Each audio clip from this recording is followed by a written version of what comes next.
អូយវ៉ាវនេះតាគ្នាភ័យញ័រសាច់ណាគ្នាបាទនោះវ៉ាដើម្បីតែមើលកូនរបស់វាឥឡូវយើងទៅមើលអស់គ្នាតើមានកូនហើយឬក៏វាមានពងឥឡូវទៅមើលអស់គ្នានេះបងប្អូនមានដឹងថាសត្វចាប់នឹងបានធ្វើសម្បុកនៅកន្លែងផ្ទះខ្ញុំកន្លែងនោះអាមានស្លឹកណានេះអាមានអីគេនោះគេថាស្បុកវាណាឥឡូវយើងទៅមើលទាំងអស់គ្នាបើខ្ញុំអត់បានមើលទេថាมันមានពងឬក៏មានកូនឥឡូវនេះយើងនឹងឡើងតាមដំបូលផ្ទះហ្នឹងទៅមើលទាំងអស់គ្នាតោះឥឡូវនេះគឺខ្ញុំបានឡើងដំបូលផ្ទះហើយប៉ុន្តែអ្វីដែលខ្ញុំត្រូវការនៅកន្លែងនោះតោះ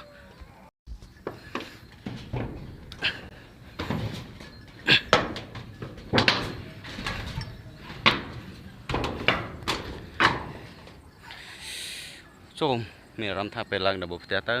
ស្រស់ស្អាតមែនទេវ៉ាវអូខេតោះធ្វើមិនតដំណើររបស់យើង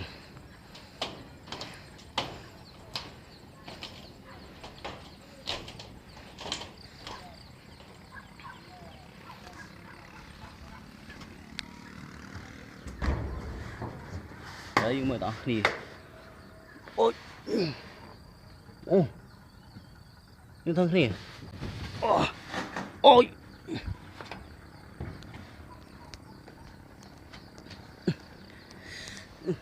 បាទនោះទៅគ្នា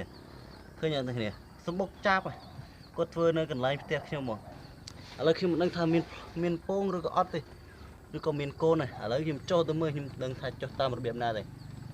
តោះឥឡូវ let's go ដល់គ្នាហ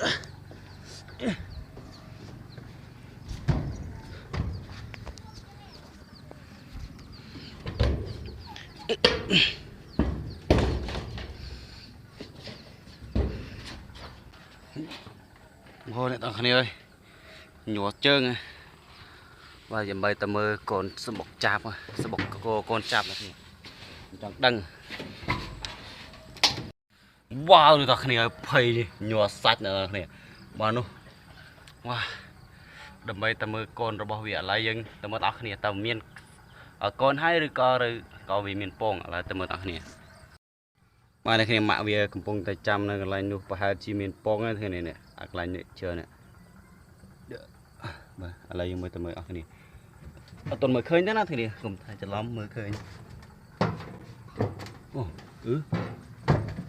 អត់ឃើញ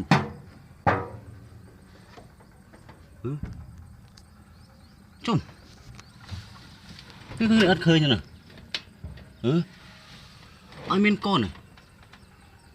ជួយអូសង្ស័យតែវាទៅធ្វើសម្បុកហ្នឹងទាំងគ្នាអត់ទាន់ពងឥឡូវខ្ញុំនឹងចាំមើលតើពួកវានឹងមកទៀតអត់បាទទាំងគ្នាវីដេអូខ្ញុំគឺចប់តែប៉ុណ្្នឹងហើយសូមអរគុណទាំងគ្នាបាទម្លងនេះគឺហត់មែនទែនហើយទាំងគ្នាបែកញើសជោកបាទនេះដើម្បីទៅចង់មើលកូនវាប៉ុន្តែអត់មានកូនបាទជាថ្ងៃក្រោយខ្ញុំនឹងឡើងមើលកូនវាបាទមើលកពស់ផ្ទះនេះបាទគឺអមមែនទែនឥឡូវនេះដោយសារតែវាអត់ទាន់មានកូនប្រហែលឬក៏វាអត់ទាន់ពងគ្នាចាំវាពងខ្ញុំនឹងឡើងថតអ្នកទាំងគ្នាម្ដងទៀត